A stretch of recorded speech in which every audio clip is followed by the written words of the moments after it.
तब्बल 42 नवरदेव वरातीतल्या घोड्यांवरून मांडवात जायला निघाले. वरमालेतल्या टवटवीत फुलांप्रमाणेच त्यांचे चेहरे सुद्धा खुललेले होते. वाजत गाजत या नवरदेवांची वरात चालली होती. मेरे यार की शादी है वाजवून बँडवाल्यांचे हात सुद्धा दुखायला लागले होते. शेवटी नाचत नाचत या नवरदेवांची वरात लग्नस्थळावर पोहोचली. पण तिथे पोहोचल्यावर त्यांना मोठा धक्काच बसला. तिथे ना लग्नाचा मंडप होता, ना या नवरदेवांच्या नवऱ्या मुली होत्या. तिथे दिसत होते ते फक्त 42 नवरदेवांचे पडलेले चेहरे. लुटेरी दुल्हन नंतर आता एक नवीन स्कॅम मॅट्रोमोनियल मार्केटमध्ये आलाय.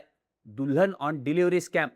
या स्कॅममधून मध्य प्रदेशात तब्बल 42 नवरदेवांची आणि त्यांच्या कुटुंबियांची मोठी फसवणूक झाली आहे. नवरा बायको आणि इतर 2 जणांच्या टोळीनं अनाथाश्रमातल्या सुंदर मुलींसोबत लग्न लावून देण्याचं आश्वासन या 42 जणांना दिलं. त्यासाठी या टोळीनं त्यांच्याकडून पैसेही घेतले. लग्नाची तारीख सांगून सगळ्या नवरदेवांना एका ग्राउंडवर बोलावून घेण्यात आलं. त्याप्रमाणे हे 42 नवरदेव नातेवाईकांना घेऊन तिथं पोहोचले. पण ग्राउंडवर मंडप सोडाच, बांबूचा साधा तंबू सुद्धा नव्हता. सकाळी 8 पासून रात्री 10 वाजेपर्यंत आपल्या भावी लाईफ पार्टनरची वाट बघत हे 42 नवरदेव बसले होते. पण अखेर त्यांना कळलं आपला मोठा गेम झालाय. त्या 42 नवरदेवांसोबत नक्की काय घडलं, हा दुल्हन ऑन डिलिव्हरी स्कॅम नक्की आहे काय, त्याची स्टोरी सांगणारा हा व्हिडिओ. नमस्कार, मी शार्दुल आणि तुम्ही बघताय बोल भिडू. मध्य प्रदेशच्या विदिशा जिल्ह्यात राहणारा मुकेश बैरागी आणि त्याची बायको सुनीता बैरागी दोघंही पैसा कमावण्यासाठी काहीतरी धंदा करायचा विचारत होते. तसे त्यांनी आजवर बरेच उद्योग करून बघितले, पण त्यात त्यांना सक्सेस येत नव्हतं. तेव्हा त्यांनी एक नवीन धंदा सुरू केला, फसवणुकीचा. वय वाढलेल्या लग्नाळूंची संख्या ही सगळीकडेच वाढलेली आहे. अशा पोरांचे आई वडील आपल्या मुलाचे 2चे 4 करण्यासाठी सगळे प्रयत्न करत असतात. त्यासाठी ऑनलाईन ऑफलाईन विवाह नोंदणी, वधूवर सूचक मंडळं अशा सगळ्या ठिकाणी मुलांची लग्न जमवण्यासाठी त्यांचे प्रयत्न सुरू असतात. अशाच लोकांना मुकेश आणि सुनीता बैरागीनं टार्गेट केलं. त्यांनी अशा मुलांना आणि त्यांच्या पालकांना लग्नाचं आमिष दाखवून त्यांच्याकडून पैसा उकळायचं ठरवलं. या कामात मुकेशनं त्याचा मोठा भाऊ दिनेश दास बैरागी आणि सासरा नरसिंगदास बैरागी यांना सोबत घेतलं.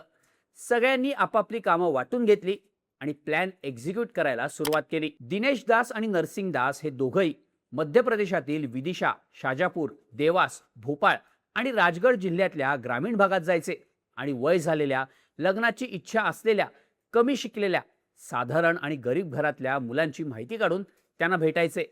ते दोघं स्वतःची ओळख करून देताना आपण सामूहिक विवाह समितीचे अध्यक्ष आणि उपाध्यक्ष असल्याचं सांगत होते. इंदोरमध्ये मातृछाया आश्रम नावाचा अनाथ मुलींचा आश्रम आहे. त्यात अनेक सुंदर सुंदर सुशिक्षित मुली आहेत, ज्या हक्काचं घर शोधतायत अशी बतावणी त्यांच्याकडून या मुलांच्या कुटुंबियांकडे केली जायची. त्यांच्या बोलण्याला भुलून संबंधित मुलांचे आई वडील त्या मुलींसोबत लग्न जमवण्यासाठी पुढची बोलणी सुरू करायचे.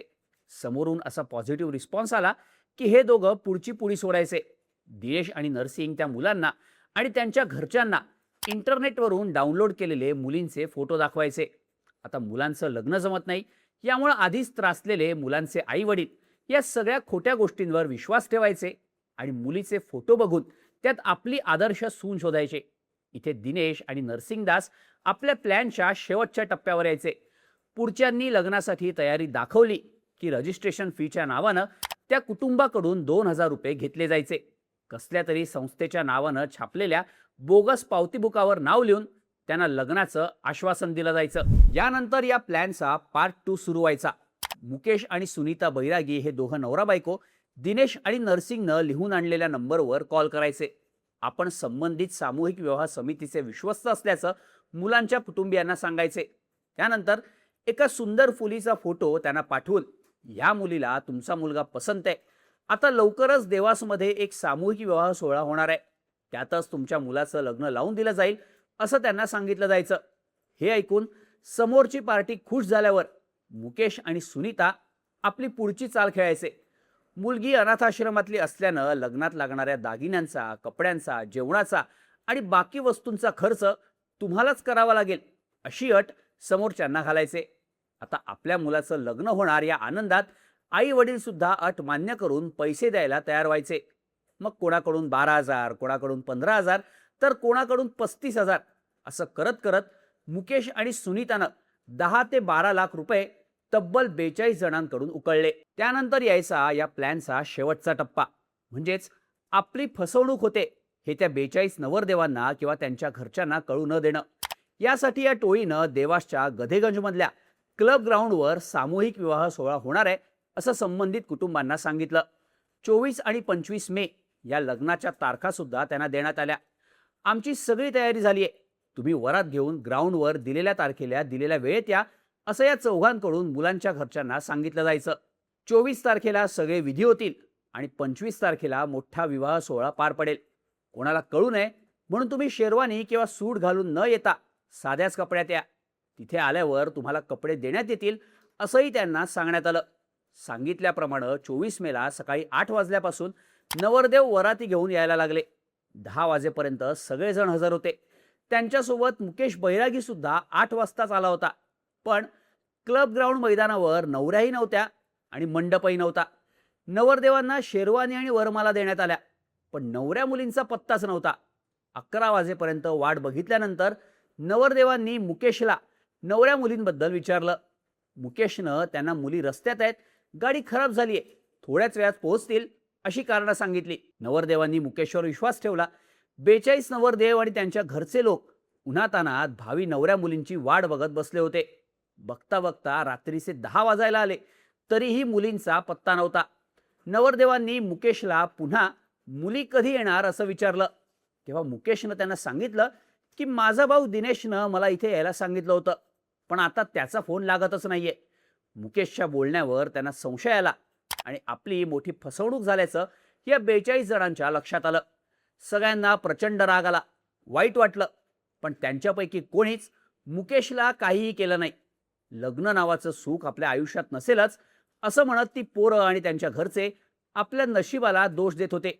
त्यांच्या नातेवाईकांनी देवासच्या बँक नोट प्रेस पोलिसांना बोलावून घेतलं आणि मुकेशला शांततेत पोलिसांच्या ताब्यात देण्यात आलं. त्या 42 जणांपैकी काही जण अजूनही नवरी येईल आणि आपलं लग्न होईल या अपेक्षेनं तिथेच थांबले. काही पोलीस स्टेशनमध्ये गेले तर बाकी रिकाम्या हाताने घरी परतले. पोलिसांनी मुकेशला अटक केल्यानंतर त्याची बायको सुनीतालाही पकडलं. पण मुख्य आरोपी दिनेशदास बैरागी आणि नरसिंगदास बैरागी अजूनही फरार आहेत.